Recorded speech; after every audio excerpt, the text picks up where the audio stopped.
semuanya, Assalamualaikum warahmatullahi wabarakatuh. Ketemu lagi sama aku Hanifa. Apa kabar teman-teman? Semoga kalian selalu sehat, baik-baik aja, semangat terus kayak biasa. Dan untuk kalian yang baru pertama kali nonton video aku, selamat datang. Aku upload video baru setiap hari Selasa, Kamis, dan Sabtu jam 8 malam. Jadi stay tune, jangan lupa nonton, jangan lupa subscribe juga ya teman-teman. Hari ini aku mau bahas satu kasus yang benar-benar menguras emosi banget teman-teman. Karena pelakunya pun tuh nggak disangka-sangka. Warga Jepang dibikin heboh dengan menghilangnya seorang anak kecil secara tiba-tiba di daerah yang harusnya aman banget guys. Mereka benar-benar bingung kemana sih perginya anak kecil ini, apa yang terjadi sama dia, sampai suatu hari mimpi buruk mereka semua tuh jadi kenyataan. Nah, kira-kira ada cerita apa sih di balik menghilangnya anak ini? Langsung aja yuk kita bahas.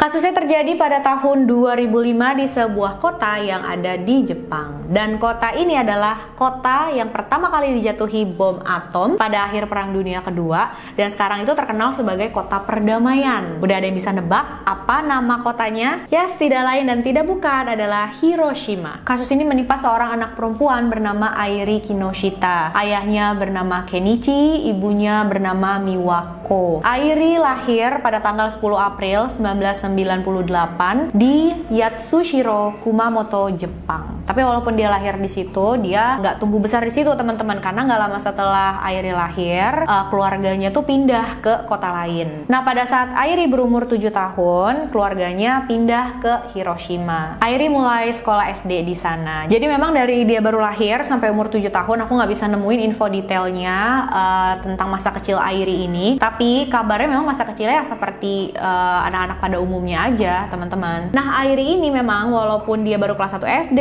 baru umur 7 tahun, udah biasa teman-teman dia pulang dan berangkat sekolah sendiri. Soalnya memang jarak rumah dan sekolahnya itu dekat. Udah gitu daerah sekolah dan rumahnya pun dikenal sebagai daerah yang aman banget buat anak sekolah. Karena di sana banyak penjaga lingkungannya, banyak ibu-ibu yang ngawasin anak-anak di sana dan juga berpatroli secara ganti-gantian gitu ya warga di sana. Ditambah di Jepang itu memang ada peraturan kalau anak sekolah wajib memakai tas yang bernama rando seru. Untuk kalian yang belum tahu, tas rando seru itu adalah tas khusus dibuat untuk anak-anak sekolah, dan memang ini harganya lumayan mahal, di atas 1 jutaan, tapi harganya sesuai dengan kualitasnya teman-teman. Pembuatnya adalah perancang profesional dan tas ini bisa bertahan lama sampai 6 tahun teman-teman, walaupun dipakai setiap hari. Selain kualitasnya, yang terpenting juga buat para orang tua adalah tas ini punya fitur keamanan. Jadi di tas itu ada satu tombol semacam bel gitu ya teman-teman. Kalau misalkan tombol itu dipencet, bisa mengeluarkan suara yang kenceng, dan bunyi suaranya itu adalah udah khas banget. Jadi kalau misalkan ada suara itu, pasti orang-orang tahu, wah itu bunyi dari tas rando seru tuh, pasti ada anak sekolah yang kenapa-napa, langsung disamperin gitu. Jadi kalau misalkan anak sekolah butuh pertolongan, tinggal pencet aja tombol itu, pasti orang-orang datang nolongin. Bahan tas rando seru ini juga memantulkan cahaya. Jadi kalau misalkan anak sekolah lagi di jalan raya, ada orang dewasa yang bawa kendaraan, mereka bisa melihat anak-anak sekolah itu dengan jelas. Bahkan ada juga beberapa tas yang punya fitur GPS, dan GPS-nya itu bisa terhubung langsung ke orang tua dan kepolisian setempat. Cuma memang nggak semua tas nih teman-teman, dan kebetulan tas Airi nggak ada GPS-nya ini, tapi ada fitur-fitur keamanan yang lain yang tadi aku sebutin. Jadi walaupun anak-anak di sana tuh masih kelas 1 SD, para orang tua nggak khawatir membiarkan anak mereka berangkat dan pulang sekolah sendirian. Soalnya memang udah banyak banget sistem keamanannya gitu ya guys. Cuma sayang banget Airi harus mengalami satu insiden yang tragis. Suatu hari dia tiba-tiba menghilang. Kejadiannya itu di tanggal 22 November tahun 2005. Kronologinya, siang itu Airi pulang dari sekolah menuju rumah seperti biasa, tapi Airi nggak sampai di rumah. Bahkan sampai sore hari dia nggak ada kabar ke orang tuanya, dan pastinya saat itu orang tuanya udah khawatir banget teman-teman. Ternyata masih di hari yang sama, salah satu penduduk menemukan kardus bekas oven yang udah ditutup lagi pakai plastik hitam. Nah, karena dia berpikir, loh kok ini mencurigakan banget ya, akhirnya dia nggak buka, dia nggak apa-apain, langsung telepon polisi. Mirisnya Untungnya setelah petugas datang ke sana dan mengecek apa yang ada di dalam kardus tersebut, mereka menemukan jasad anak perempuan. Dan setelah dilakukan pemeriksaan, bisa dipastikan kalau itu adalah jasad Airi. Tas sekolah Airi juga berhasil ditemukan 300 meter dari lokasi tempat tubuhnya itu ditemukan. Tapi pada saat tasnya itu ditemukan petugas, udah nggak ada bel peringatannya, itu udah hilang teman-teman. Pastinya berita ini bikin orang tua Airi itu ngerasa sedih dan hancur banget teman-teman. Aku nggak bayangin ya perasaan mereka kayak mendengar kabar anaknya ditemukan kayak gini. Juga orang-orang di sekitar sana, mereka shock dan sedih banget. Mereka berpikir, siapa ini orang yang tega menghabisi anak kecil yang gak berdosa, yang gak tahu apa-apa? Apa motif dia gitu melakukan hal ini? Dan para orang tua di sana juga sama, mereka khawatir banget, ketakutan banget dengan keselamatan anak-anak. Soalnya kan pelakunya ini masih belum bisa tertangkap ya teman-teman. Dan mereka berpikir, aduh pelakunya masih berkeliaran, masih nyari korban selanjutnya gak nih? Anak-anak kami aman gak nih? Kepolisian pun langsung menyelidiki kasus ini. Pertama-tama yang mereka lakukan, mereka ngecekkan kardus yang dipakai untuk menaruh jasadnya Airi itu kardus oven, dan mereka cek mereknya. Terus mereka cari tahu, wah orang-orang di sekitar sana ada nggak nih yang baru beli oven dengan merek yang sama gitu. Dan untungnya nggak butuh waktu lama mereka menemukan orang tersebut guys. Dia adalah seorang pria bernama Juan Carlos Pizarro Yagi, berusia 30 tahun. Tapi sayangnya pada saat polisi tahu, Juan ini udah kabur. Tersangka diduga kabur ke rumah kakak perempuannya di kota lain. Tapi akhirnya dia berhasil ditemukan pada tanggal 30 November 2005. Dan setelah dicek identitasnya, tertera ya di situ kalau Juan ini alamat tinggalnya di Guadalupe, Peru. Jadi dia bukan orang asli Jepang ternyata teman-teman. Akhirnya kepolisian Jepang pun bekerja sama dengan kepolisian Peru. Kepolisian Jepang mengambil sidik jarinya Juan terus dikirimin ke Peru. Coba deh ini diselidiki nih warga kalian nih, coba identitasnya diselidiki lebih dalam dong. Dia tersangka salah satu kasus pembunuhan di Jepang gitu. Dan untungnya di Peru itu ada satu peraturan dari pemerintah untuk warga negaranya kalau udah umur 18 tahun itu wajib memberikan sidik jari.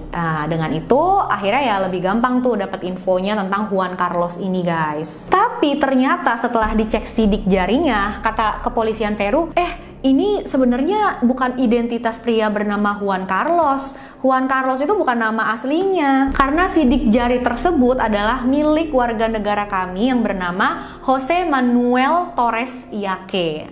Itu nama aslinya ternyata teman-teman. Sebelum aku lanjut lagi ceritain kasusnya, aku mau jelasin dulu background dari pelaku ini guys.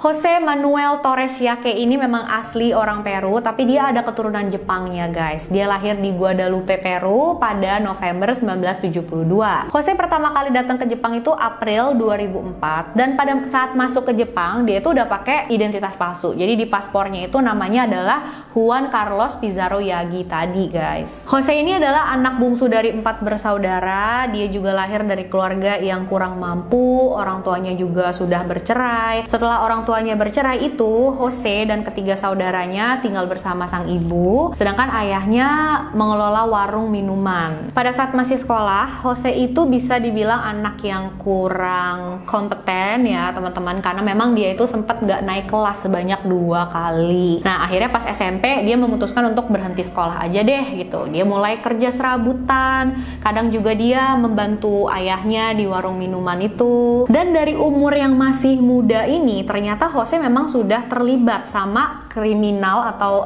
tindak kejahatan yang berhubungan dengan anak kecil. Jadi saat itu Jose dicari karena dia melakukan penyerangan seksual kepada 2 orang anak. Mirip-mirip ya dengan kasusnya Airi. Sayangnya pada saat dia terlibat kasus ini, polisi juga udah tahu, pengen nangkep dia. Jose berhasil kabur ke kota lain. Dari Guadalupe dia pindah ke Lima, Peru. Di Lima itu Jose bertemu dengan seorang wanita, mereka berhubungan semakin dekat sampai akhirnya memutuskan untuk menikah. Saat menikah itu Jose umurnya baru 20 tahun, jadi masih muda juga. Dan bingung gak sih guys, kok bisa gak ketahuan ya sama polisi ya? Padahal dia udah sampai nikah gitu. Dari pernikahannya ini Jose punya 2 orang anak, yang pertama laki-laki, yang kedua perempuan. Nah suatu hari Jose bilang nih sama istrinya, aduh kayaknya aku pengen ke Jepang deh, pengen cari kerja di sana. Karena memang kakak-kakaknya Jose tuh semua tinggal di Jepang teman-teman dan bekerja di sana. Jose meyakinkan istrinya dengan bilang, nanti kan aku kerja di sana dapat gaji yang besar nih, aku kumpulin, aku hemat-hemat deh nanti di sana. Pokoknya nanti kalau uang kita udah banyak, aku pulang, kita bisa beli rumah di sini di Peru. Istrinya pasti semangat juga ya karena suaminya udah bilang kayak gini. Dia ngerasa wah iya ya bener-bener buat masa depan juga nih.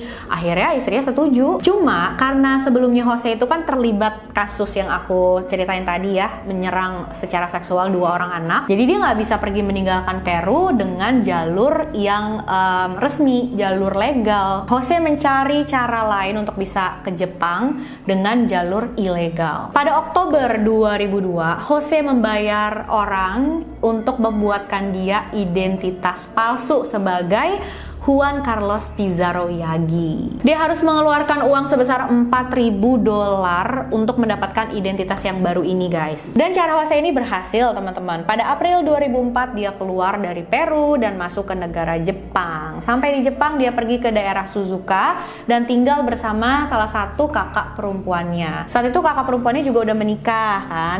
Nah, jadi Jose ini akhirnya dapat pekerjaan di sebuah pabrik dari abang iparnya itu. Tapi cuma sebentar aja, ternyata Jose di sana cuma sekitar 1 bulan. Habis itu dia pindahlah ke Hiroshima, ke tempat kakak laki-lakinya. Dan setelah itu beberapa kali Jose memang pindah-pindah dari tempat kakaknya yang ini sebulan, pindah lagi ke tempat kakaknya yang di sana sebulan 2 bulan, pindah lagi sampai 3 kali, guys. Jose juga sempat dapat pekerjaan di sebuah pabrik suku cadang mobil, tapi cuma sekitar 6 bulan aja dia di sana. Habis itu dia berhenti. Bukan berhenti sih, tapi dipecat karena sikapnya yang kurang baik. Aku juga nggak bisa nemuin apa yang Jose lakuin di pabrik itu, tapi kayaknya ya parah ya teman-teman, sampai dipecat kok dia. Januari 2005 Jose pindah ke sebuah apartemen. Dia tinggal sendiri di sana dan apartemen itu dicariin sama kakaknya. Jadi kakaknya kayak, udahlah kamu nggak usah nyamper sama kita lagi nih, kamu di apartemen sendiri aja nih, aku cariin yang murah yang deket sama pabrik-pabrik gitu. Jadi kamu bisa cari kerja lagi di sana. Dan memang kan Jose dapat pekerjaan ya teman-teman. Cuma memang karena saat itu pekerjaannya bukan yang tetap, jadi pendapatan Jose juga belum menentu. Dia terlambat bayar uang sewa. Akhirnya dia cari-cari kerjaan lagi yang pekerjaan tetap gitu teman-teman, dan dia dapat. Dia bekerja di sebuah pabrik mobil yang ada di daerah Hiroshima. Tapi walaupun saat itu dia lagi butuh banget uang, dia kerjanya itu asal-asalan, males-malesan.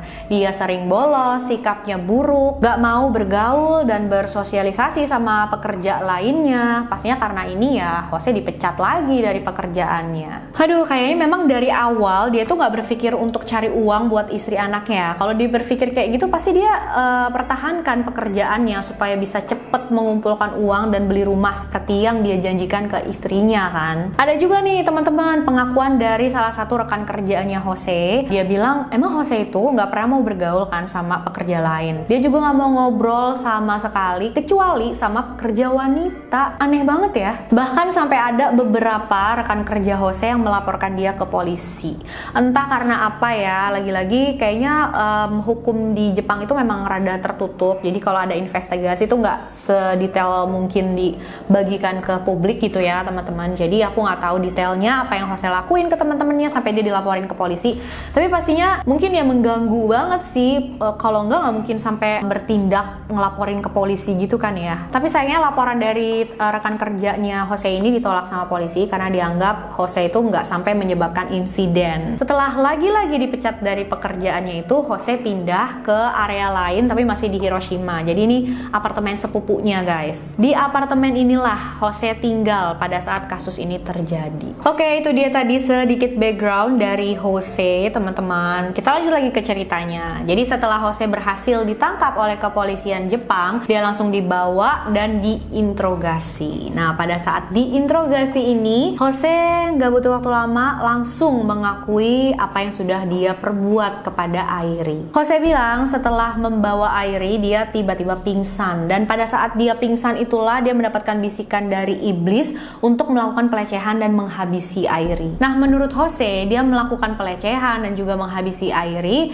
itu di luar apartemen, teman-teman. Tapi bukti yang ditemukan oleh petugas tuh nggak sesuai dengan pernyataan Jose. Karena setelah petugas cek apartemen tempat Jose tinggal, di sana mereka menemukan noda darah dan juga rambut yang setelah diperiksa itu cocok dengan DNA milik Airi. Yang artinya Airi itu ya pernah berada di dalam apartemen tersebut. Bahkan ada noda darah dia kan di dalam situ. Jadi petugas yakin kalau semua kejahatan dilakukan oleh Jose kepada Airi itu terjadinya di dalam apartemen. Kasian banget sih. Jadi setelah Jose melakukan penyerangan seksual terhadap Airi, dia langsung menghabisi Airi dengan cara mencekik. Ada sebuah laporan yang bilang kalau Jose itu mengklaim dia mengalami gangguan mental. Jadi dia nggak bisa ingat pada saat melakukan penyerangan seksual dan juga pembunuhan kepada Airi. Masuk akal nggak sih teman-teman? Karena dia sampai sempat masukin jasad Airi ke dalam kardus, terus dibuang juga ya sama dia untuk menyingkirkan bukti kejahatannya. Pengacara Jose pada saat persidangan tuh bilang kalau Jose ini kayaknya harus diperiksa deh sama seorang psikiater karena dia kayaknya mengalami gangguan mental. Soalnya kan dia bilang mendengar bisikan-bisikan dari iblis untuk melakukan semua kejahatan ini. Tapi permintaan dari pengacara Jose ini ditolak oleh pengadilan, guys. Pengacara Jose juga bilang kalau dia nggak berniat, nggak punya rencana untuk melakukan semua kejahatan ini sama Airi. Jose merasa menyesal dan dia meminta maaf atas kejahatan yang dia lakukan. Aku bener-bener nggak ngerti apa yang ada dalam pikirannya Jose gitu ya, sampai tega melakukan hal yang kejam kayak gini sama anak umur 7 tahun. Ngelihat mukanya aja tuh udah nggak tega ya guys, kok bisa gitu loh ngelakuin kayak gini. Aduh ya Allah, gregetan banget. Terus habis itu dia enak banget ngomong menyesal, minta maaf, nggak inget sama kejadiannya. Padahal udah jelas-jelas dia datang ke Jepang aja itu pakai identitas yang palsu gitu. Udah nggak bener banget lah jalan masuknya. Dan sebelumnya pun dia udah pernah terlibat sama penyerangan seksual kepada anak-anak juga ya. Padahal Jose ini juga punya anak perempuan loh teman-teman. Apa dia nggak berpikir kalau misalkan kejadian kayak gini tuh menimpa anak perempuannya? Kok bisa gitu? Seorang ayah yang punya anak perempuan juga, kira-kira seumuran lagi sama Airi ini.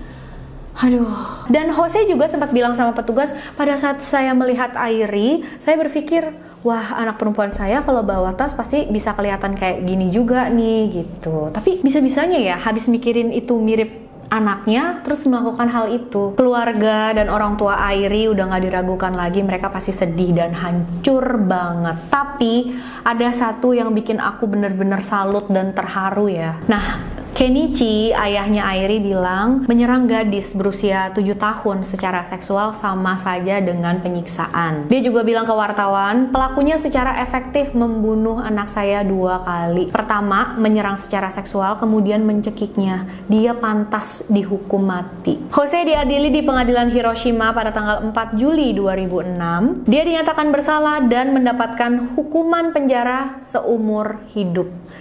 Jadi ya nggak sesuai dengan keinginan orang tuanya Airi. Orang tuanya Airi tuh pengennya Jose dihukum mati guys, tapi dia justru dapat hukuman seumur hidup. Jaksa juga sempat mengajukan banding, minta supaya Jose tuh dijatuhi hukuman mati. Cuma bandingnya ini juga ditolak. Pengadilan Tinggi Hiroshima tetap menguatkan hukuman untuk Jose sebagai penjara seumur hidup. Setelah mendengar keputusan pengadilan ini, ayah Airi yaitu Kenichi, dia bilang, saya telah bekerja keras untuk membalas dendam selama ini. Tapi hukuman mati tidak diberikan kepadanya. Ini seperti kekalahan dalam pertarungan pengadilan. Saya sangat merasa frustasi. Kenichi memutuskan untuk menceritakan apa yang terjadi pada anaknya ini ke media supaya publik juga bisa tahu untuk mencegah hal-hal seperti ini terjadi lagi katanya teman-teman. Karena awalnya memang identitas Airi itu tidak dibagikan ke publik ya sama pengadilan. Karena biasanya memang seperti itu, korban-korban yang masih di bawah umur, apalagi mengalami pelecehan seksual begini, identitasnya tuh nggak dibagikan ke publik guys, karena takut kayak mencoreng nama baik keluarganya yang masih hidup. Soalnya di sana hal seperti ini tuh dianggap aib. Kenichi bilang nggak apa-apa kalau rincian kejadiannya dibagikan ke publik, kalau memang itu bisa mencegah kejahatan seksual semacam ini terjadi dan media nggak harus menyembunyikan namanya. Pada saat jenazah Airi dibawa ke pemakaman ada banyak banget orang yang datang, lebih dari 300 orang guys. Karena kasus ini juga citra orang asing di Jepang itu menjadi kurang baik. Penduduk asli Jepang itu jadi kurang percaya sama turis asing, jadi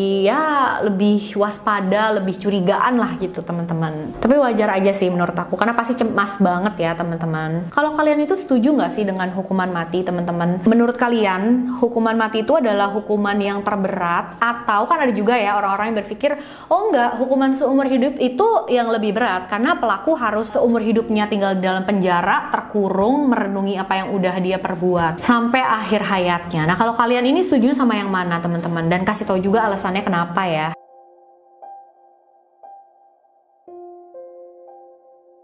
Oke teman-teman, itu dia tadi kasusnya. Aduh gila, ini aku sampai benar-benar terharu banget loh sama yang dilakukan oleh orang tuanya Airi. Jadi mereka itu benar-benar menghilangkan semua apa ya, gengsinya gitu ya. Yang penting ya udah nggak apa-apa dibagiin aja ke publik kalau misalkan ini bisa mencegah. Karena mereka tuh kayak nggak mau ada anak-anak lain lagi yang merasakan hal kayak gini. Jadi ya udah detailnya dikasih tahu aja. Jadi supaya orang tua tuh pada waspada gitu ya sama anak-anaknya. Tapi seenggaknya Jose udah ditangkap dan dia udah dipenjara seumur hidup. Jangan sampai dia keluar lagi ya teman-teman. Kasian juga sih sama dua korbannya yang di Peru itu ya. Nggak tahu deh gimana tuh kehidupannya. Mudah-mudahan sih tetap bisa berjalan dengan baik, dia nggak trauma dengan yang dia alami itu ya, karena kan pastinya hal-hal kayak gini terjadi di anak kecil itu bikin trauma banget dong guys. Kita doain aja ya supaya mereka bisa punya kehidupan yang lebih baik. Oke teman-teman, jangan lupa komen ya apa pendapat kalian. Makasih udah nonton videonya sampai akhir. Jangan lupa like, subscribe, dan share video ini sebanyak-banyaknya juga. Sampai jumpa di video selanjutnya. Dan untuk kalian mau request boleh ya, kirim DM aja ke Instagram aku Hanifah Story 92. Jangan lupa di follow juga. Oke?